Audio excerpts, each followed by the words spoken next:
এই ছোট্ট ঝুড়ি এতে রাম রাবণ আছে, দেখে যা নিজের চোখে হনুমান কেমন আছে। ও আমার এই ছোট্ট ঝুড়ি এতে রাম রাবণ আছে, দেখে যা নিজের চোখে হনুমান কেমন আছে।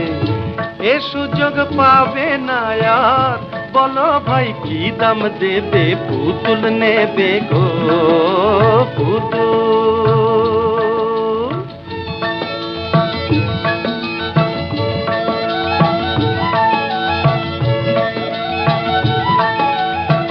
বাংলাদেশের সে এক ছেলে বিবেকানন্দ স্বামী, কাঁপিয়েছিলেন দুনিয়াটাকে, তারে এনেছি আমি। এ সুযোগ পাবে না আর, বলো ভাই কি দাম দেবে।